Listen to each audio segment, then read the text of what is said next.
Servants,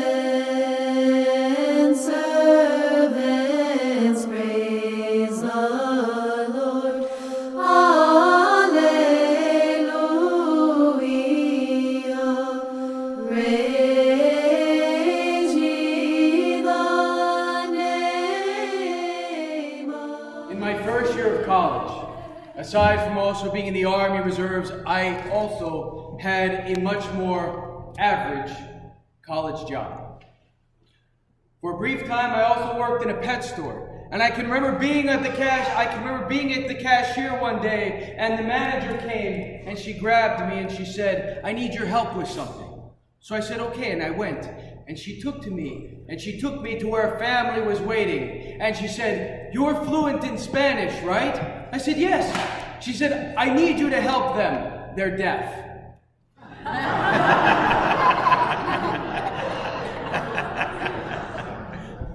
And these weren't deaf Hispanics. These weren't deaf Spanish speakers. This was a deaf American English speaking family. So I solved that day's translation problem the way any thinking individual would. I went and I grabbed a pad of paper and a pen and I wrote, "Hello, how can I help you?" And they wrote what they wanted and the transaction proceeded.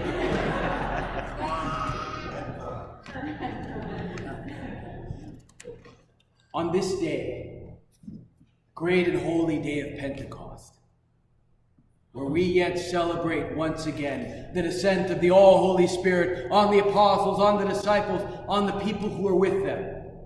And once it descended, they, for the first time, having been so bound by fear after the crucifixion and resurrection, began to proclaim loudly and greatly about the glories of God. On this day, the miracle was that everyone who was in attendance heard them in their own language. Though they were Greeks and Romans, Syrians and Libyans, each and every one heard them in their own language. Nevertheless, after celebrating this great and holy feast for 2,000 years, I lament to say that my dear beloved Orthodox Church still has a translation problem. And I'm not speaking of the relatively simple matter of translating from Greek to English, or from Russian to English, or from Serbian to Spanish. You can do that with a dictionary. But I'm speaking about a language that is much more primal, much more visceral, much more universal. A language that is much more urgent. Because you see, our congregations, the people within our walls, the people within our lives, are no less varied than they were on that first day, on that first Pentecost, where they said, "Yes, we are Greeks and Romans, we are Syrians and Libyans, and are we not all college students and children, parents and elders? We have every demographic that you can name right here."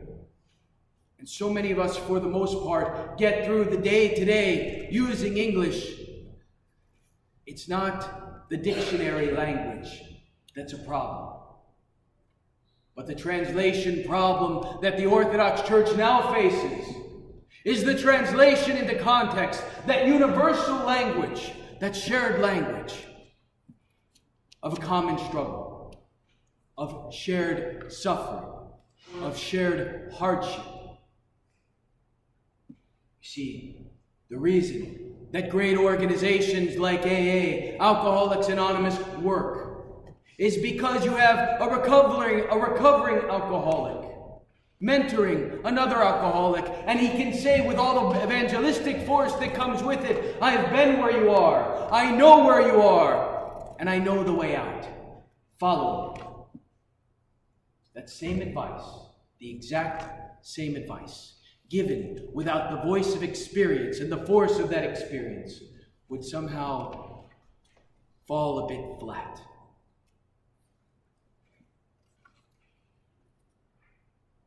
And so we find that our mother tongue is not the one that we're speaking.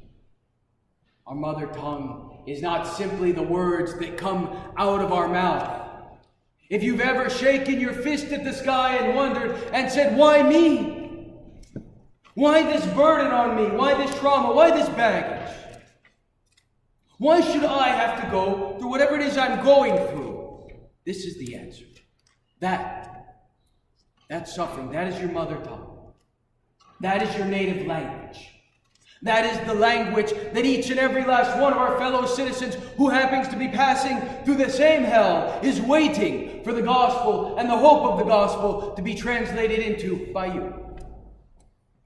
The only Orthodox Christian they'll ever see. Count on. That language, that experience, your hardship, constitutes, in fact, your native language.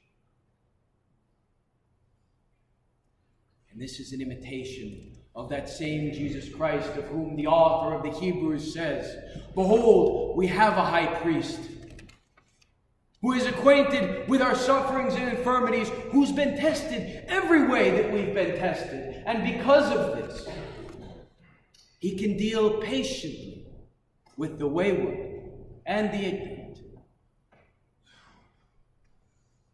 And for this reason, on this day, the day that the Holy Spirit descends and gives us this freedom to translate what would otherwise be meaningless hardship and suffering into our lives, into the gospel and hope in the lives of our neighbor, on this day,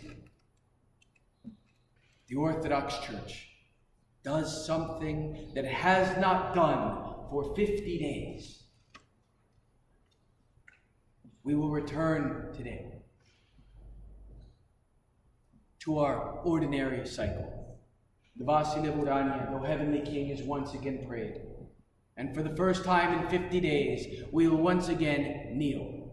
The Orthodox Church has not kneeled for 50 days in celebration of the resurrection. And now that we enter into the age and the time of the Holy Spirit, once again, for us, it is our ordinary time, our ordinary life. And so this most ordinary symbol of our Christian prayer must be kneeling. And it's more than just a sign of repentance and a sign of penitence, although that's important.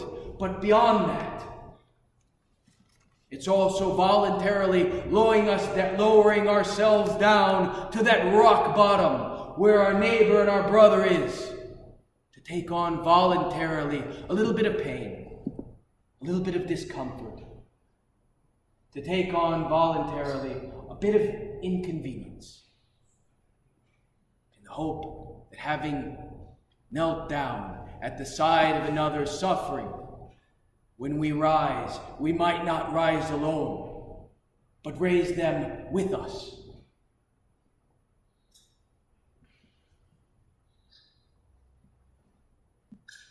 It is, my brothers and sisters, that most ordinary season of the church. And on this day, the world and the salvation of the world and those among which you live wait, thirst for you to translate the hope of the gospel into the context of the anxieties and the pains of their everyday life, the everyday average normal things, the anxieties and fears of parenthood, the frustrations of student life, the pains of old age, and whatever else our language and context might be. They can hear us say, with all that evangelistic force, like the Good Shepherd, like the great High Priest, I know where you are. I've been where you are. And I know the way out. Come and follow me. Amen.